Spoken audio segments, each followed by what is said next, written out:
안녕하십니까. 저는 예천동학농민기념사업회 사무처장 전주원입니다. 반갑습니다.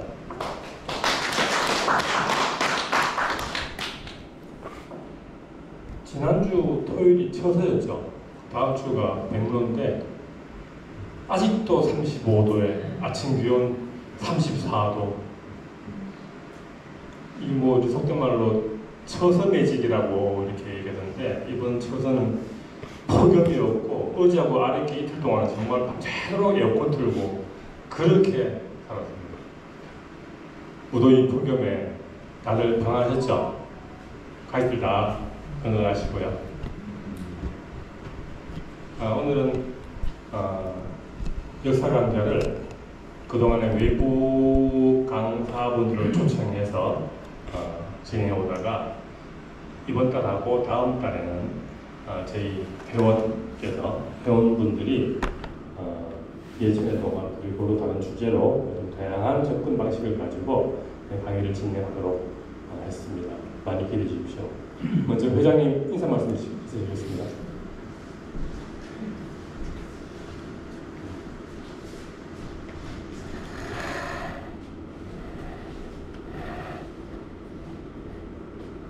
아유, 사무처장님 말씀대로 날씨도 이렇게 덥고 한데 만날 늘 일에 참석하시는 여러분 한 분 한 분께 깊이 감사드립니다. 아직도 좀 날씨가 좀 더위가 뭐 저그러들 그런 기미가 좀 안 보이는데 조금씩 달라지는 달라지는 것 같습니다. 오늘은 참 바쁜데도 우리 부회장님께서 이게 또 그 기업체를 경영하시고 이래 하고 싶긴데 참 평소에 내공이 있고 또 그 동학에 대한 사랑이 깊으셔가지고 그때 총 한 방만 있었으면 왜좀 했을텐데 여기서부터 시작해가지고 또 강의를 준비하시고 수고를 많이 하시고 공부도 많이 하시는 걸로 알고 있습니다. 오늘도 좋은 하루가 되시기를 바라고 저녁이 되시기 바라고 또 하여튼 아래 그 이재명 씨가 그 대통령이 뭐 국민 뭐 임명식 할 때 보실지 모르는데 딱 처음에 그 영상을 보는데 우리 역사를 쭉 하는데 딱 처음에 딱 동학농민혁명이 딱 나와요. 그 다음에 3.1운동 나오고 뭐 상하이 임시정부 나오고 이러더라고요. 깜짝 놀랐어요.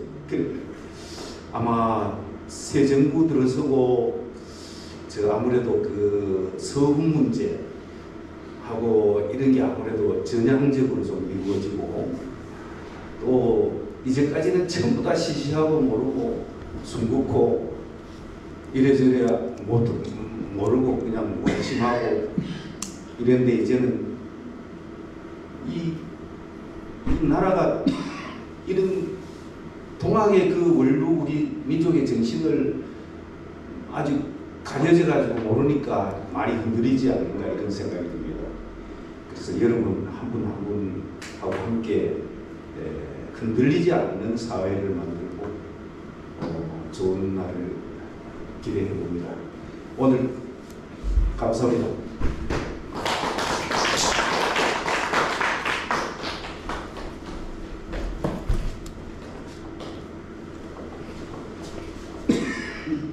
오늘 강의 앞서서 잠시 진행될 내성증 관련해서 행사가 있는데 우리 선생님 나오셔가지고 잠깐 소개 하고 가실까요?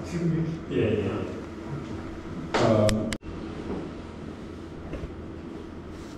뭐 설명을 앞서서 하셨기 때문에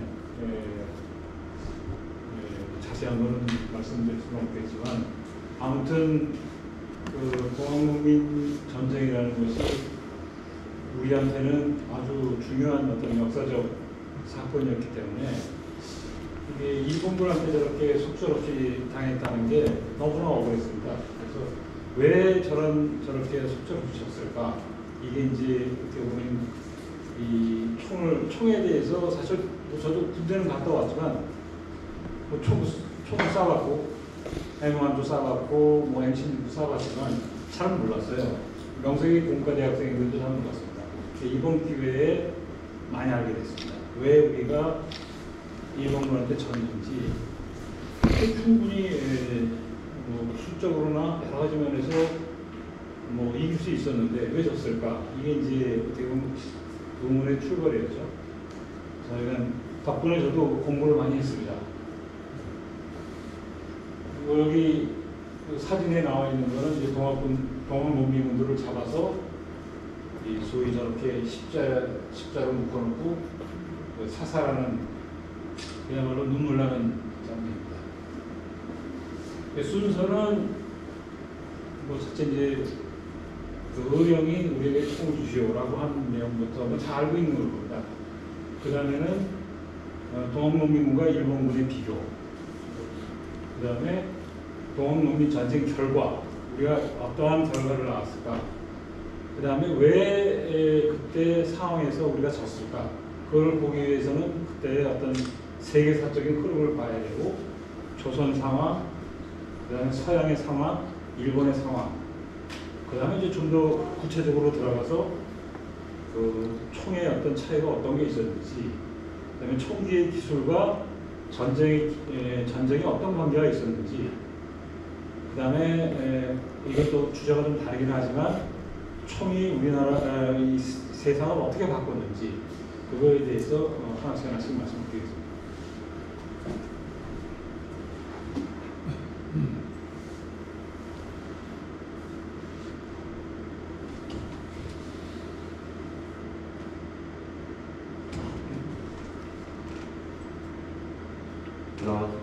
예.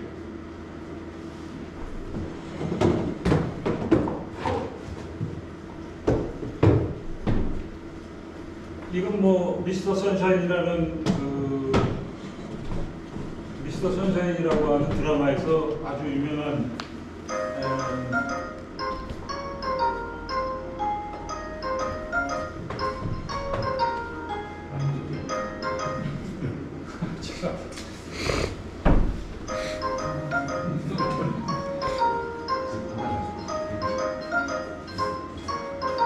내가 회의 중이다.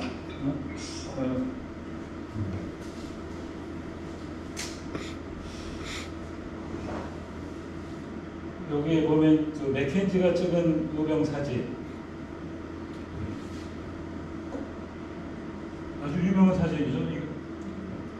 아주 유명한 사진입니다. 이 최근에 뭐 어느 역사학자가 밝혀냈지만 이 양평군이라는 걸 알았는데 양평군 오빈이라고 하는 거를 지금 지역 역사를 좋아하는 사람들이 찾아낸 거죠. 그리고 저도 이 사진을 찾아낸 사람을 보고는 우리도 예천에서 이러한 역할을 해야 되겠구나라는 생각을 했습니다.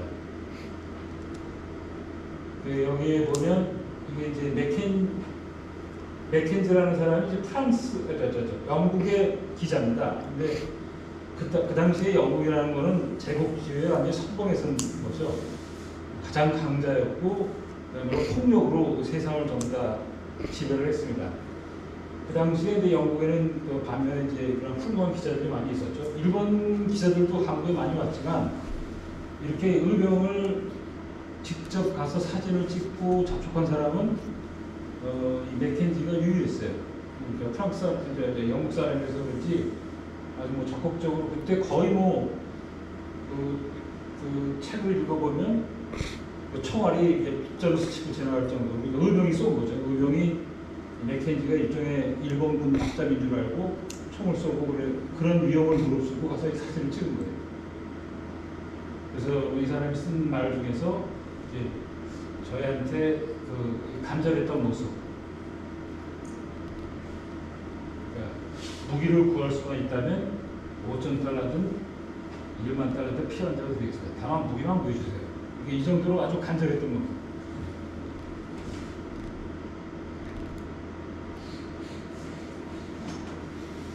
이거는 이제 도하군하고 일본군에 대한 비교 중에서 일본 기자가 뭐 유명한 그 그림이죠.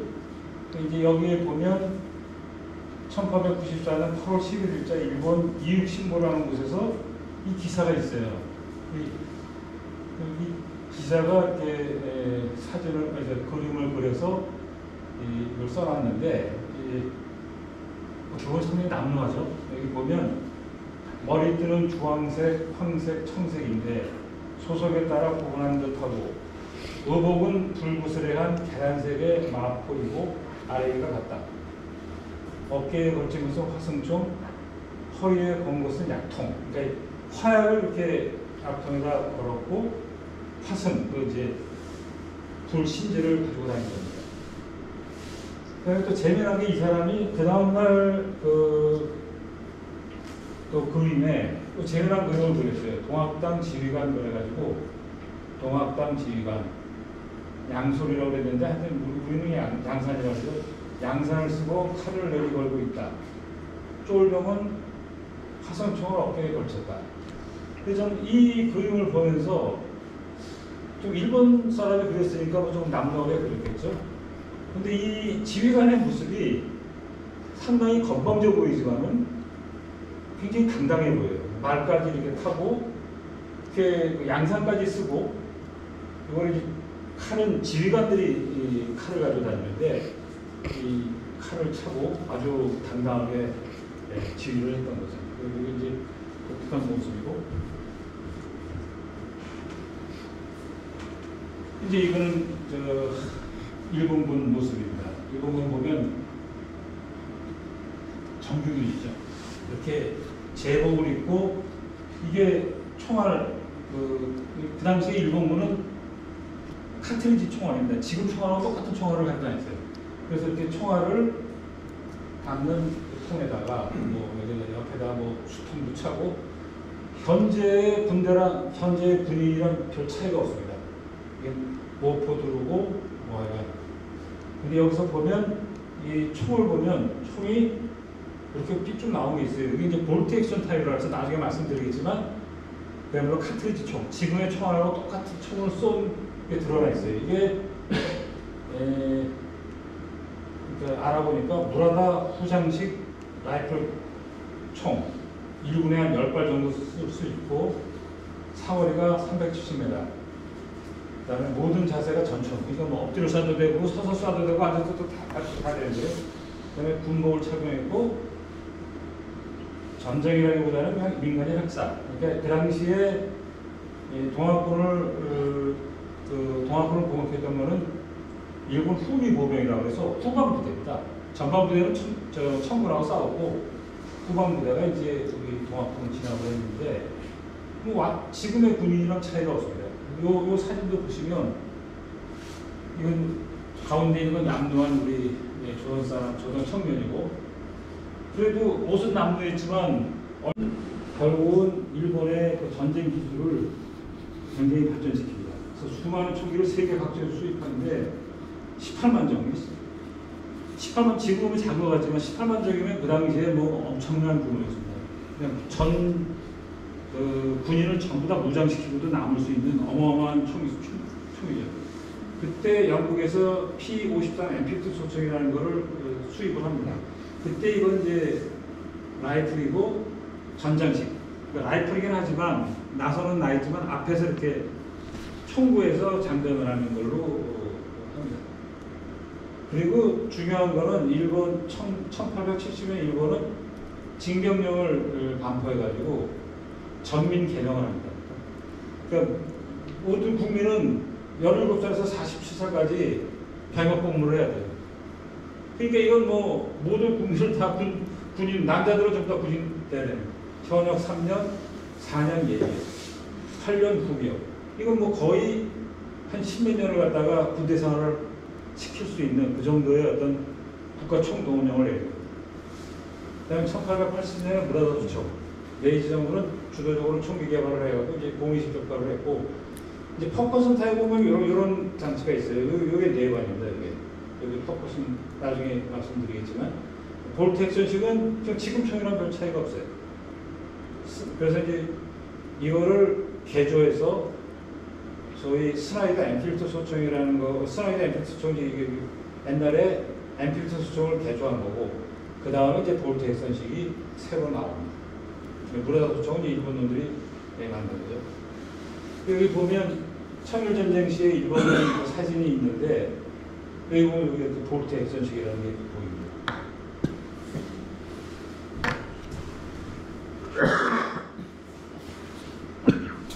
총을 보시면 이게 화승총, 우리나라에서 썼던 총이죠. 여기 보면 이렇게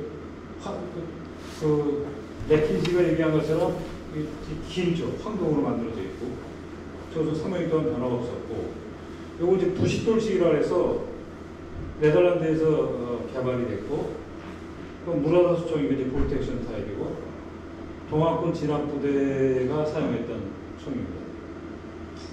그다음에 이제 무라다 연발총. 연발총은 뭐냐면 한 발씩 한 발씩 장전하는 게 아니고 총을 이렇게 뭐 10발이면 10발, 8발이면 8발을 한꺼번에 집어넣을 수 있는, 그래서 연발로 쏠 수 있는 총을.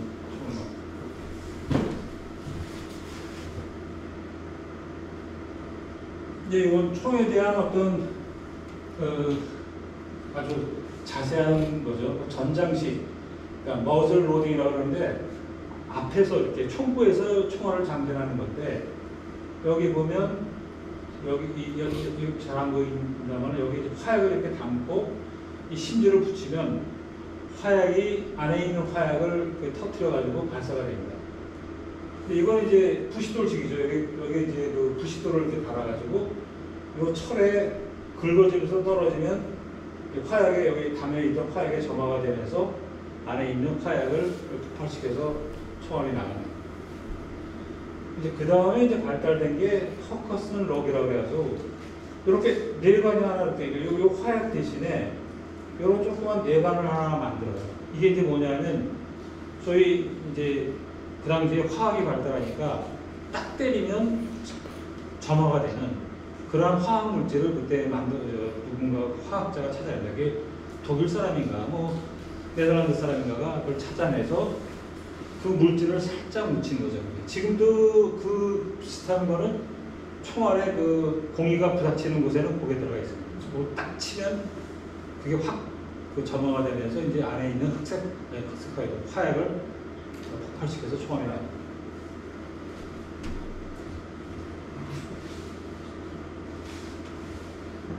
이게 이제 아까 얘기한 프로이센 오스트리아 전쟁에서 니들 타입 이렇게 끝이 뾰족한 놈이 가서 총알을 찔러가지고 이 총이 나가는. 이게 이제 소위 현대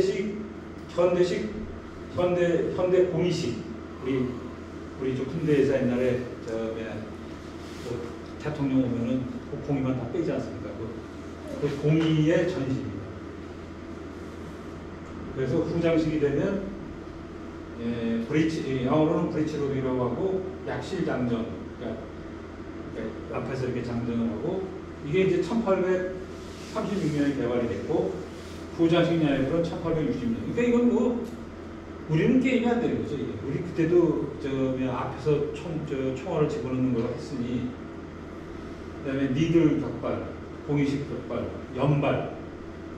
그다음 우리 청일전쟁 그때 지나고 나서는 바로 8발 장전으로 바뀝니다. 이런 식으로 총알을 황동으로 된 카트리지에다가 총알을 집어넣고 뒤로 때리면 총알이 나가는. 이 장전도 이렇게 그냥 앞에서 뒤에서 하기 때문에 아주 뭐 엎드려서 쏠 수 있으니까, 숨어서 쏘니까 이건 뭐 우리 동학군들이 도저히 뭐 동학농민들이 당할 수가 없는.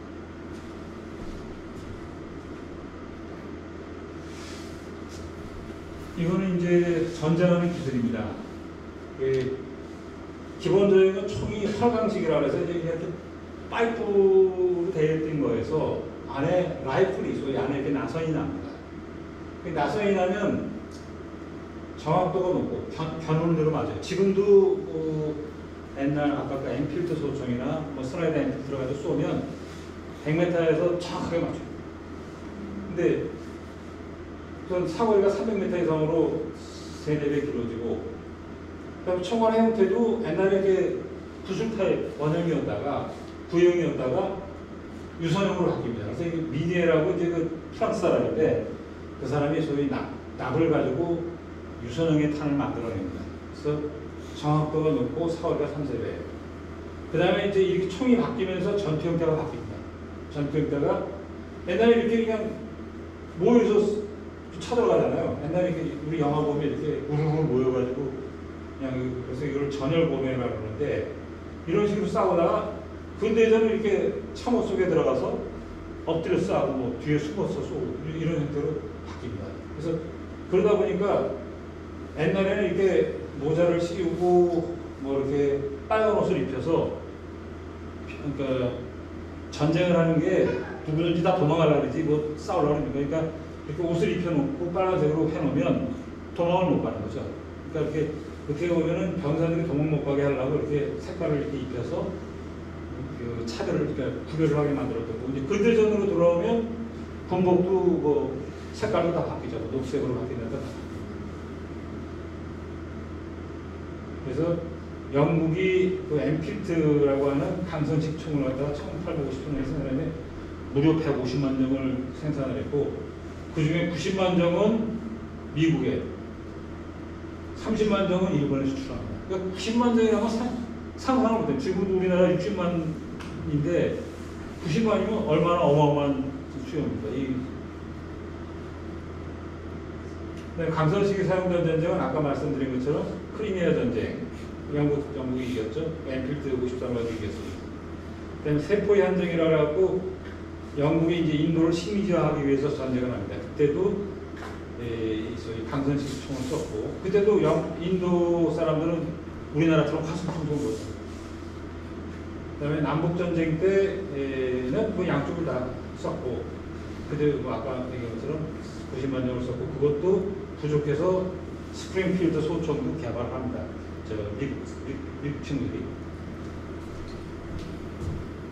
얼굴의 모습은 아주 당당하죠.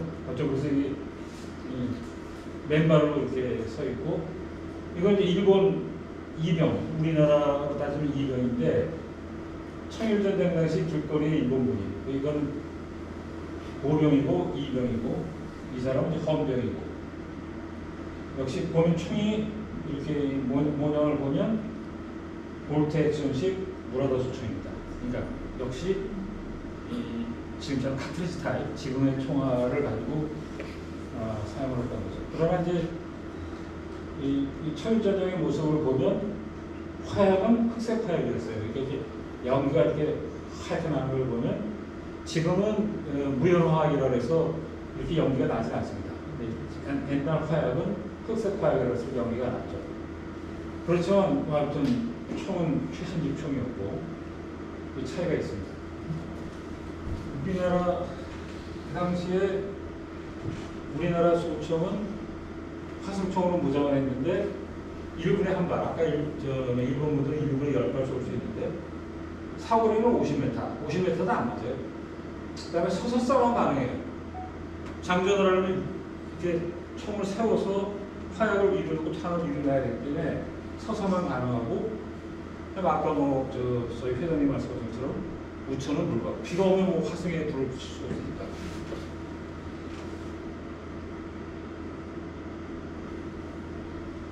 그 다음에 이제 이거 역시 비교인데 청일전쟁 때 사용한 일본군 총 역시 볼트 액션 타입입니다. 그래서 사정거리가 1800m까지 나갈 수 있고 그 다음에 유명하지만 우금치 전투에서 우리 그 동아군을 거의 전멸시키다 했던 그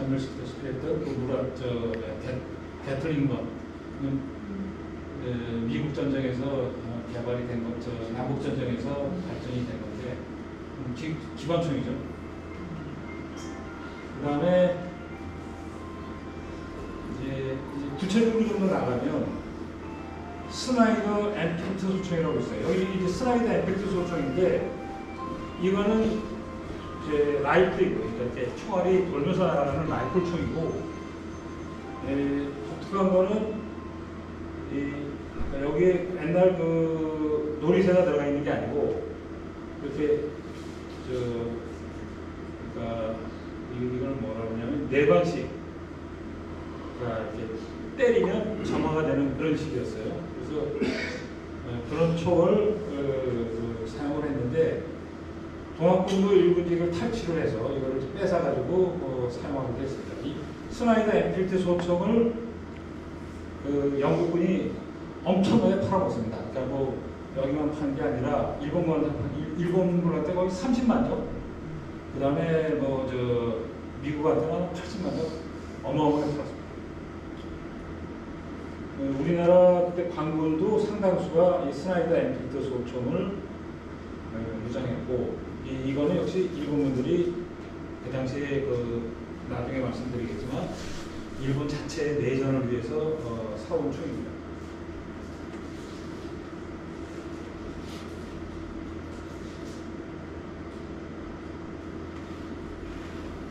동학농민 전쟁의 결과입니다.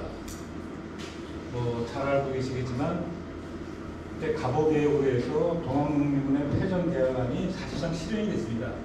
비록 엄청나게 죽었지만, 그러나 아무튼 그 농민 전쟁 때문에 우리나라의 그 봉건제도는 무너지고 그 패전 계약안이 사실상 실현이 됐어요. 이 패전 계약안이라는 게 이제 그 정부하고 합의한 내용이 있고, 전주에서 직강소에서 정관이라고 제시한 게 조금 달라요. 이것도 한번 연구해 볼 만한 가치가 있는데, 패전 계약안은 좀 부드러운데 이 직강소의 정강은 굉장히 아주 리얼합니다. 아주 진짜 그냥 그대로 나타냈죠. 그래서 재밌는 거는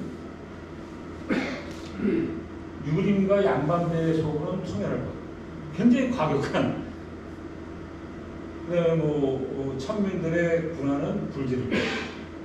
대표적인 게 뭐 약간 공산주의 사상 비슷하게 토지는 평균 분작으로 할 것.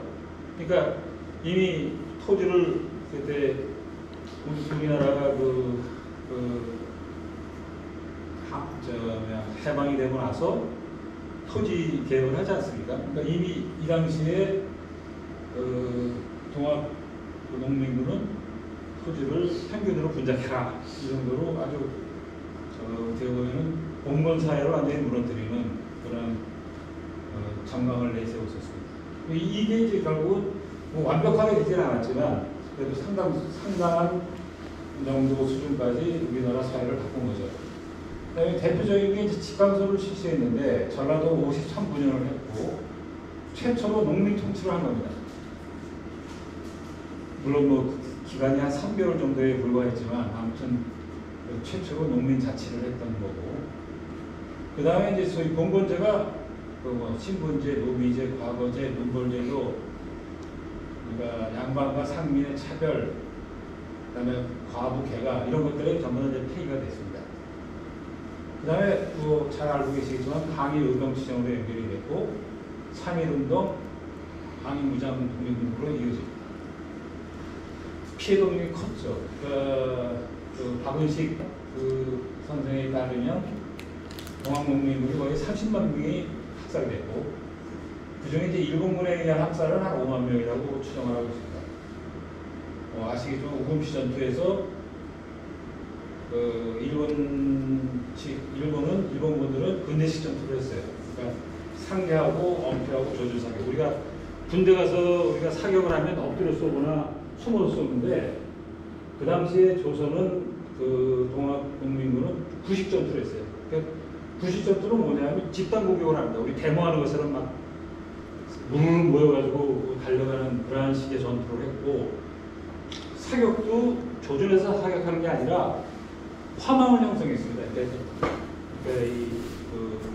여러 사람이 한꺼번에 사서 화망으로 쏘는 그런 거고, 그래서 그때 당시에 동학농민군이 한 2만 명이 죽었고, 조선광군 그때 뭐 1,800명, 일본군 200명, 동학농민군 대부분 학살됐습니다. 세금도 정부가 일부 깎아줬어요. 그리고 그렇게 많은 건 아니고 계산해보니까 계산이 잘 안 됩니다. 그 당시에 세금을 깎아줬고, 그 일본군들은 개덜이 400발에 분당 400발이면 이거 어마어마한 속도죠. 우리는 한 박수 없는데 얘네들 400발 쏩니다. 그 다음에 스나이더 소총 탄약으로 10만 발 정도를 수포창이라는 게 이제만 경기청에다 요구했던 것 같고, 또 일본은 청일전쟁으로 인해서 일본 청나라한테서 2억 명을 배상을 받았는데 1년에 4년치 재정입니다. 그러니까 일본이 청일전쟁을 통해서 그야말로 진짜 단맛을 본 겁니다. 꿀맛을 본 거예요. 그래가지고 그 다음부터 뭐 전쟁을 하는 게 무슨 일종의 약탈 전쟁처럼 한 거죠. 물론 다음 러일 전쟁에서는 한 푼도 못 받았죠. 그렇지만 과연 청일전쟁에서 일본은 엄청난 돈을 법니다.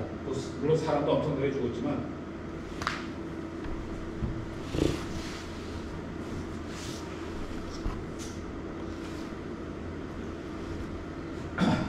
동학농민전쟁 결과 이것도 이제 전부는 뭐 아까 전체적인 내용을 말씀드렸고 이게 기사 중에서 그 한겨레 21년 3월 8일 기사인데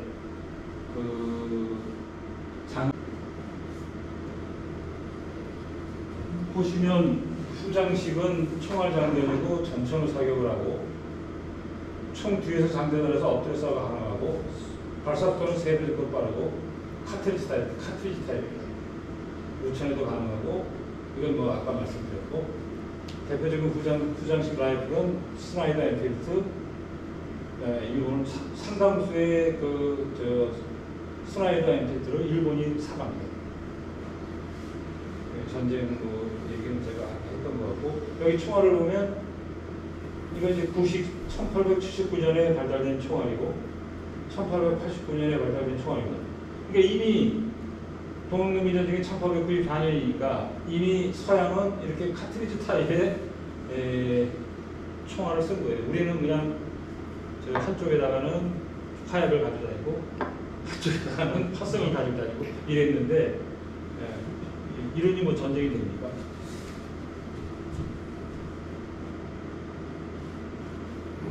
여기서 보면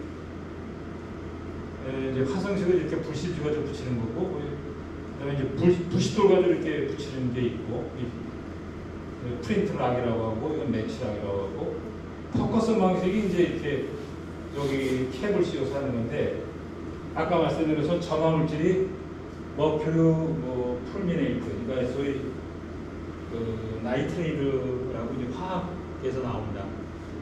질산 그 물질이 굉장히 불안전한 물질이에요. 그래서 딱 두들기면 그냥 지가 그냥 소위 산소를 배출하면서 지가 분해를 합니다. 그래서 지금 총알은 뭐 잘 아시겠지만 이렇게 생겼습니다. 안에 뒤에 프라이머 그 내관이 있고 그 다음에 이제 내관이 터지면 불이 들어가서 저 추진체 화약을 점화를 시키고 총알이 나가는 거죠.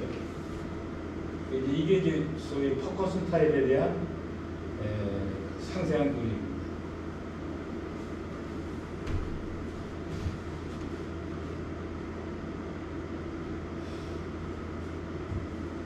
이게 이제 그 강선식하고 활강식. 활강식은 그냥 이렇게 나가니까 총알이 이렇게 흔들리도록 표현을 해놨고, 강선식은 이렇게 돌면서 나가기 때문에 직진을 합니다. 우리 일종의 뭐 이런 회전시켜서 하는 거는 대표적인 팽이죠. 팽이를 이렇게 탁 돌리면 딱 서 있지 않습니까? 그 제자리에. 그러니까 똑같은 원리로 총알을 회전시키면 거의 직진이 됩니다. 그다음에 장전 방식도 15세기에서 18세기까지는 이렇게 앞에서 이렇게 화약도 집어넣고 총알도 집어넣는 타입으로 하다가 이제 19세기가 들었으면 약실 장전, 브리치 로딩 타입으로 바뀝니다. 화약도 이제 유연 화약, 그러니까 보통 염초, 황, 수술 가지고 쓰다가 이제 무연 화약이라 해서 니트로셀룰로즈라가 일종의 우리 니트로셀룰로즈라는 게 우리 목화섬유에다가 염산하고 저걸 섞으면 이게 만들어집니다. 만드는 방법도 아주 단순해요. 누구나 다 쉽게 만들 수 있어요. 그게 이제 발달이 되면서 소위 이제 옛날에 총을 쏘면 이렇게 앞에 이렇게 연기가 환하게 났는데 지금은 총 쏴도 뭐 연기가 없거든요.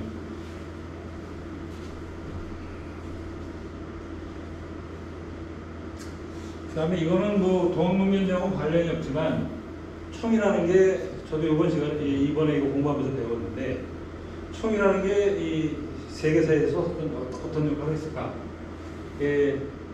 우선 총의 특성을 보면 남녀노소 누구나 쉽게 배울 수 있다. 그러니까 일주일만 배워도 표적을 맞출 수 있다. 애가 보면 여기 이걸 강조하기 위해서 애가 이렇게 10몇 살 된 애가 총을 쏴서 그 곰을 잡는 얘기가 나와요. 그 정도로 총이라는 거는 쉽게 배워서 상대방을 제압할 수 있다. 이게 이제 가장 최고의 개인 무기다. 그다음에 결과적으로 전투 기술, 싸우는 기술의 독점이 이제 불가능해진 겁니다. 옛날에 싸움 잘하려면 무술을 잘하든가 아니면 뭐 창을 잘 쓰든가 활을 잘 쏘든가 했지만 이제는 총 하나만 있으면 뭐 상대방을 얼마든지 제압할 수 있는 거예요. 그다음에 마지막으로는 가격이 쌉니다. 예를 들어서 지금 대표적인 게 그 AK-47이 있는데 심지어는 10,000원이면 삽니다. 제가 최근에 베트남 전쟁에서 참전했던 사람을 만나가지고 그때 얘기를 해봤는데 베트남 전쟁 당시에 그 총을 이렇게 내용을 나누면 훔쳐왔대요. 근데 그 총을 베트남 사람들이 그 총을 훔쳐와서 파는 게 얼마냐면 30불이에요. 그러니까 M16 총이 30불에 거래가 된 거죠. 그래서 자기네들이 사면은 50불이면 샀다고 그러더라고요. 그러니까 AK-40은 더 쌌죠. 워낙 대량의 얘기니까. 그러니까 우선 무기가 싸기 때문에 웬만하면 다 사서 상대방을 제압할 수 있는 거예요. 그러다 우리가 변화된 게 일부의 계급 전쟁에서 전 국민 전쟁. 이제 전쟁은 누구나 다 할 수 있는 거예요. 옛날처럼 기사가 하는 게 아니라 그래서 귀족 계급이 몰락합니다. 그러니까 우리나라 같으면 양반, 서양 같으면 나이트, 일본 같으면 사무라이 다 몰락합니다. 그다음에 서양의 우수한 이게 부정적인 측면은 서양의 우수한 총을 가지고 아프리카, 아시아, 아메리카 소위 19세기 때 제국주의 시대에 수많은 식민지가 이 총에 의해서 어떻게 보면 개척이 되는 거예요. 뭐 총만 가지고 되는 건 아니지만 배나 대포 여러 가지 무기를 통해서 하지만 가장 대표적인 건 역시 총이었습니다.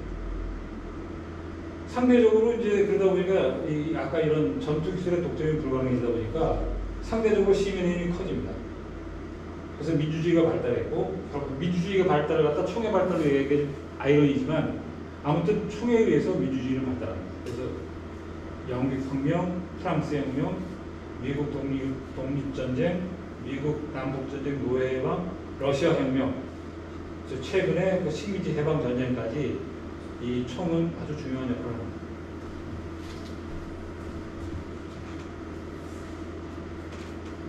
이게 결론인데요. 위에 글자가 우선 동학농민 전쟁 초기에는 농민의 적극적인 지지, 수적 우세로 조선 관군과 전투에서 승전을 거듭했고 소규모 전투에서는 일본군 일부를 처단할 수 있을 것 같아요. 2차 전쟁, 그러니까 동학농민 전쟁 2차 전쟁 2차에서도 일본군들 몇 번 이깁니다. 다 진 건 아니에요. 그러나 동학농민은 과거의 집단 전투 행치, 그러니까 우리가 대표적인 게 우금치 전투에서 물론 그렇게 싸우지는 않았지만 우리는 집단 전투 방식을 택했고 일본군하고 관군은 소위 계곡에 능선에 숨어서 쐈거든요. 그러니까 그러한 전투 방식과 구식 무기에 머물러서 19세기 서양의 그렇게 전투 방식하고 전투 지휘 체계, 최신 우수의 무기를 활용하지 못했다. 동학농민 전쟁 후기에 의병전에서 유격전, 그러니까 게릴라전을 벌였지만 이미 늦었습니다. 좀 더 일찍 게릴라전을 시작했다면 제가 보기에는 좀 승기를 우리가 잡을 수도 있었을 때 좀 늦었다고 저는 봅니다. 이 대표적인 그 사례가 1920년 봉오동 전투 청산리 대첩에서 독립군이 승리했거든요. 그때. 그러니까 그거는 그때 장교들을 훈련시켰고 그때 거기서 훈련시켰죠. 그 다음에 근대식 전투 방식을 도입했고 그때 모기의 향토사학자가 발굴을 했어요. 저희도 이제 이런 걸 하면서 우리도 이런 걸 좀 발굴해야 되겠다 이런 생각을 했는데 여기에 보면 이제 여성 동학도를 그 사람이 그 지도자였어요.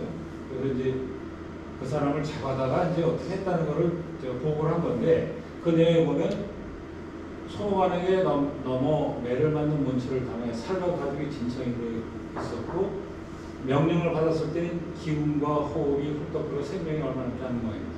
그러니까 얼마나 잔인하게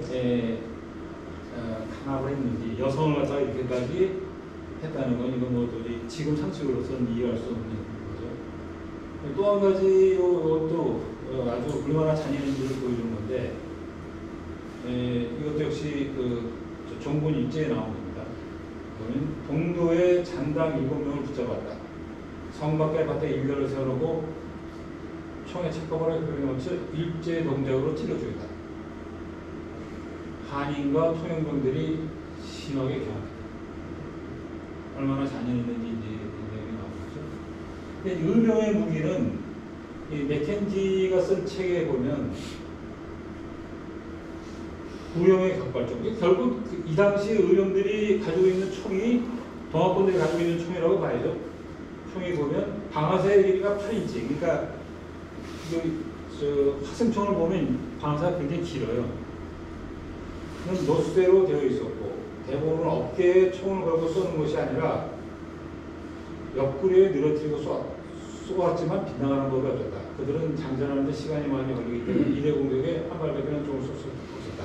이 당시에 총을 쏘는 거는 우리 집이 이렇게 견착식을 해서 어깨에다 이렇게 대고 쏘지만 이 당시에는 그냥 뺨에 대고 이렇게 쐈다고 합니다. 총. 여기 또 한 가지 이제 기사 맥켄지의 책 중에 일본군들이 그들의 비명을 듣고 달려와서 그들이 죽을 때까지 찌르고 또 찔렀습니다.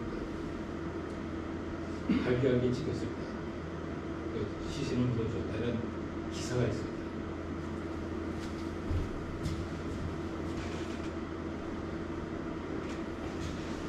이것도 인터넷에서 나오는 사진인데 의병이죠. 이 사람이 이제 이준 열사를 호위했던 사람인데 이제 체포해가지고 사진을 찍은 거예요. 근데 이제 저는 이 사진을 보여주는 이유는 그 당시에 이 사람이 쓴 총인데 총을 보면 삐죽 나와 있는 게 있어요. 이게 볼텍션입니다. 그러니까 그 당시 의병들도 상당한 수준이었죠. 그러니까 저렇게 일본 사람들 쓰는 것처럼 이렇게 고급총을 쐈다는 얘기입니다. 이건 토벌할 때 한 건데 총이 많죠. 대부분 다 총입니다. 칼도 물론 있지만 그래서 노획된 총을 보면 볼트 액션식 근대 소총이었다. 그러니까 잘 싸웠어요. 우리 의병들이.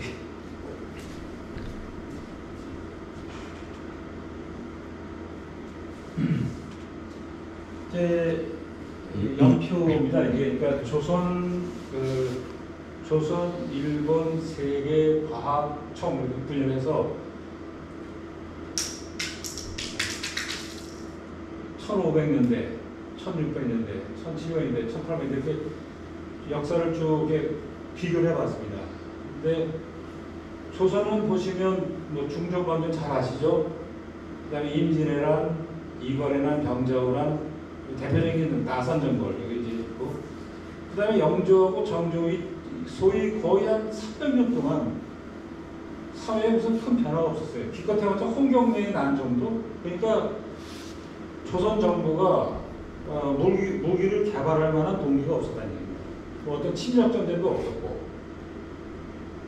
그런데 일본도 마찬가지였어요. 일본도 전국 시대를 거치고 막부가 이제 임진왜란이 끝나고 나서 에도 막부가 시작되죠. 에도 막부 이후에는 변화가 없습니다. 그러다가 미국에 의해서 개항이 되고, 그다음에 이제 소위 일본 메이지 유신이라는 걸 1869년인가 59년인가 이때 합니다. 그래서 이제 그때 당시 이제 일본 내전이 벌어지면서 일본이 그 수많은 무기를 서양 영국이나 네덜란드나 이런 데서 사옵니다. 그다음에 세계는 뭐 대항해 시대. 근데 유럽을 보시면 세계라는 건 뭐 유럽하고 미국을 얘기하는 건데 보시면 소위 크롬의 혁명, 영국 혁명이라는 게 1600년대에 만들어집니다. 그래서 발생합니다. 그 다음에 영국 네덜란드 전쟁. 그래서 영국이 소위 해상을 차지하게 되죠. 네덜란드가 그때까지는 이 해상권을 가지고 있다가 영국한테 뺏기고, 그래서 이제 프랑스 네덜란드 전쟁을 통해서 이건 뭐 네덜란드를 결국 이제 세계 세력권 내에서 이제 밑으로 내리는 상황이었고, 근데 이제 1700년대에 들어서면서 증기기관이 발동되고 영국 스페인 전쟁이 되면서 스페인이 이제 역시 마찬가지로 세계를 지배하다가 영국한테 이제 세계 지배의 주도권을 내놓습니다. 그다음에 이제 산업혁명이 일어나는데 중요한 거는 이 이후에 그러니까 18세기 말에서부터 19세기까지 수많은 전쟁을 겪어요. 근데 그중에 대표적인 전쟁이 미국 독립전쟁. 미국 독립전쟁이 특히 여기서는 라이플이 발명이 됩니다. 그러니까 화성총은 라이플이 아니에요. 그러니까 라이플은 안에 이렇게 나선이 들어가 있어서 똑바로 총알이 날아가는데 그때 미국에서는 또 켄터키 롱 라이플을 가지고 총신이 길고 그 다음에 안에 이렇게 나선이 나 있는 그런 총을 발명을 합니다. 그 다음에 프랑스 혁명, 뭐 잘 알죠? 그 다음에 나폴레옹 전쟁. 이 소위 나폴레옹 전쟁이라는 것은 아주 역사적으로 굉장히 중요한데, 나폴레옹 전쟁을 통해서 소위 그 근대 분사, 그러니까 이전까지 전쟁했던 거하고 전쟁 형태가 바뀌고, 이제 전쟁을 하게 되면은 집단이 어떤 국민 전체가 나서고, 그 다음에 전쟁의 형태도 현대화된 겁니다. 그래서 나폴레옹 전쟁을 거치고, 그 다음에 러시아 터키 전쟁이라고 해서 러시아하고 터키 전쟁인데 터키하고 싸웠다기보다는 영국하고 싸웠다고 봐야 돼요. 우리나라 대표적인 크리미아 전쟁, 그 나이팅게일이 가서 뭐 방어했다고 하는 러시아 영국 전쟁이라고 봐야겠다. 터키 전쟁인데. 그 다음에 잘 아는 이제 아편 전쟁. 그 다음에 미국하고 멕시코 전쟁이 일어나고, 멕시코를 미국이 멕시코 땅을 많이 뺐죠. 그 다음에 이제 이 러시아 전쟁이 다르구나. 이 크림 전쟁이 이제 아까 러시아하고 영국하고 한 전쟁, 나이팅게일이 나온 전쟁이 크림 전쟁이고, 그 다음에 이제 프로이센 오스트리아 전쟁. 이 다 전쟁이 상당히 중요한데, 이 전쟁을 통해서 무기가 발전을 합니다. 그 다음에 이제 2차 산업혁명이 일어나면서 소위 미국 남북전쟁이 일어나는데, 미국 남북전쟁이야말로 세계사를 크게 바꾼 겁니다. 미국 남북전쟁을 통해서 무기도 엄청나게 발달하고, 영국도 무기를 엄청나게 팔아먹습니다. 그러니까 영국이 미국에다 팔아먹은 총만 80만 정이라고 했으니까 어마어마한 걸 팝니다. 그리고 돈벌 소리가 안 나는 거죠. 그 다음에 프로이센 프랑스 전쟁, 뭐 이것도 유명하죠. 그래서 그 다음에 이제 과학적으로 보면 소위 뉴턴이 만일력을 발견한 게 그때 체포로 돌아가는 그 무기를 사서 그때 그 근대식 무기를 썼죠. 그래서 그때는 우리가 독립전쟁에서 이겼습니다. 큰 규모는 아니었지만 아무튼 근대적인 전투 방식하고 제대로 된 무기를 사용해서 우리가 이겼죠. 이게 끝인데, 제가 말씀드리고 싶은 거는 동학농민군은 초기에 싸움을 하다고 판단했습니다. 그러니까 동학농민들이 어리석은 건 아니었고, 그 당시에 분위기로 봤을 때 농민들이 엄청나게 지지를 했고, 그래서 2차 전쟁도 전국적으로 전개된 겁니다. 실제로 전쟁 초기에는 승패가 걸렸고, 그러나 후기에 일본 정부가 많은 군대를 투입하고 최신 무기를 투입하면서 패색이 짙어졌다. 그러니까 제가 보기에는 글쎄 좀 희망적으로 얘기하는 건지 모르겠지만, 만약 그 당시에 우리가 좀 더 근대식 전투를 알았다면, 그 다음에 근대식 무기를 좀 저희가 사올 수만 있었다면, 뭐 그때는 선택할 수는 없었죠. 영국에서 사오든 뭐 독일에서 사오든 아니면 러시아에서 사오든 사왔다고 하면 좀 그래도 제대로 이기지 않았을까. 한 가지 또 아쉬운 거는 임진왜란 때 그래도 의병들하고 그 광군이 일치가 돼서 같이 싸웠고요, 일본하고. 근데 이 동학농민전쟁에서는 광군은 일본 편에 섰어요. 그것도 뭐 결정적인 역할을 합니다. 우리가 농민들만 가지고서는 참 싸우기가 어려운데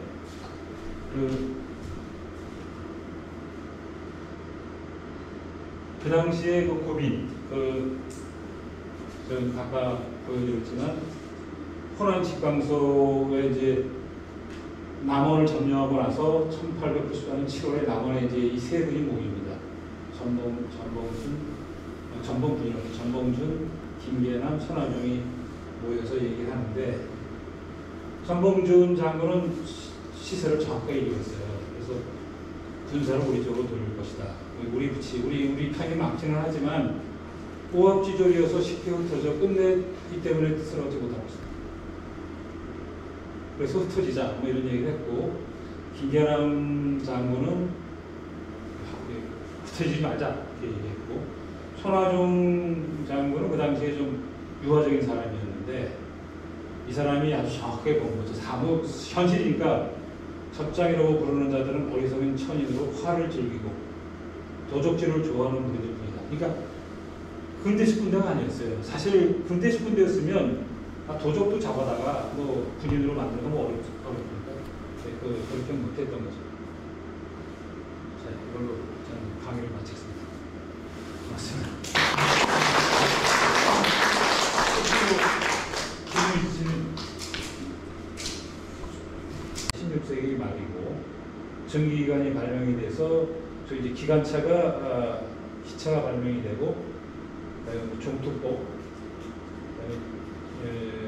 강철이 대량 생산된다. 그러니까 이제 강철이 대량 생산된다는 거는 배가 전부 다 이제 목선에서 철선으로 다 바뀝니다. 그리고 철을 이용한 무기가 엄청나게 발달이 돼요. 옛날에 대포 만들면 뭐 소규모로 만들었는데 이때 이제 강철이 대량 생산이 되면서 철선으로 만들어지고 무기도 어마어마하게 발달을 하죠. 그래서 이때 이제 후장식이 발달이 된다. 총알을 뒤에서 이렇게 집어넣는 후장식이 발달이 됩니다.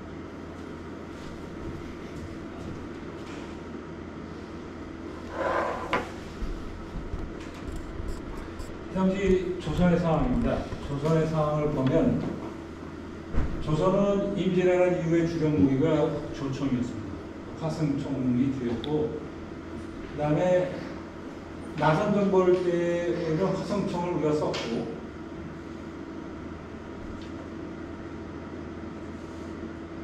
근데 우리가 이겨서 그런지 모르지만 그 당시에 머스켓이라고 하는 건 90돌씩이거든요. 그러니까 훨씬 더 총이 더 간편해요.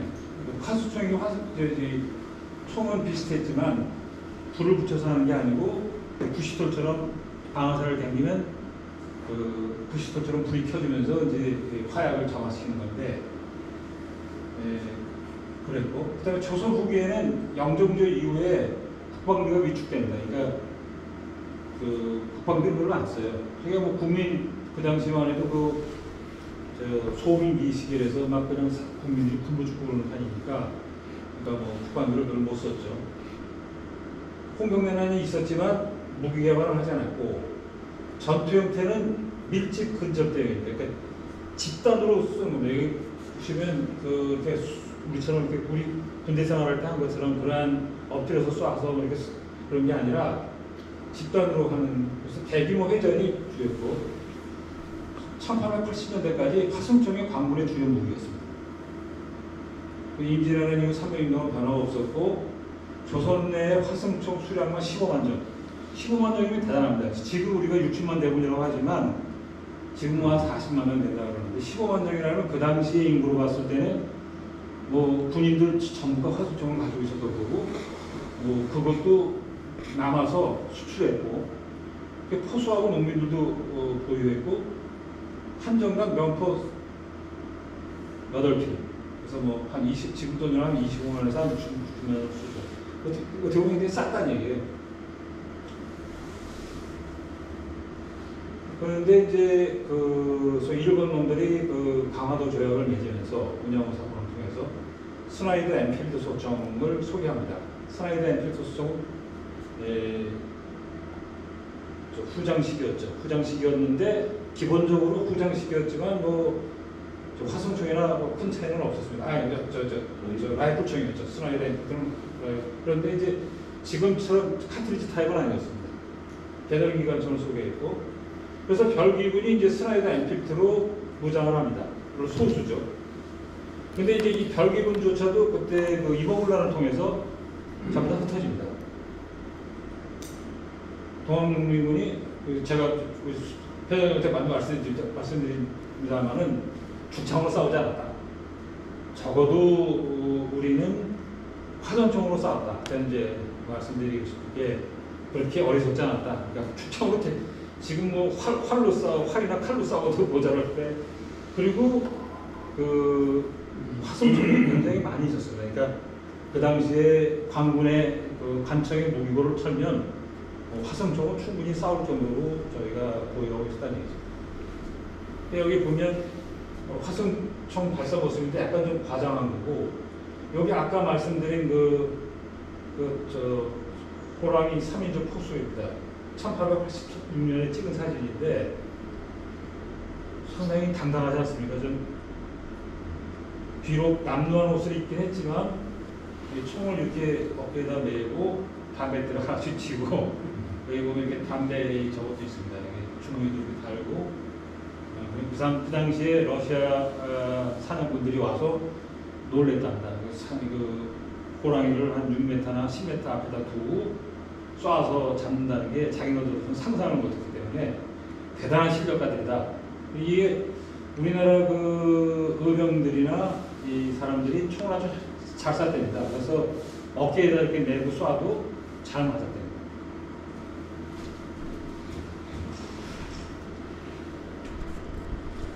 이것이 조선군 상황인데 별기군들이 무장한 모습입니다. 여기 보면 스나이더 엔필드 소총을 했죠. 이건 볼트 액션식이 아닙니다.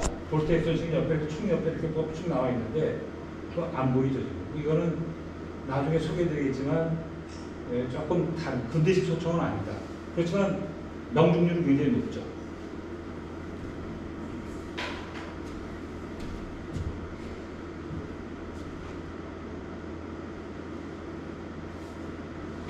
이제 서양 상황입니다. 서양 상황을 보면 1800년대 유럽 수많은 전쟁으로 총기술의 발달이 매우 빨랐다.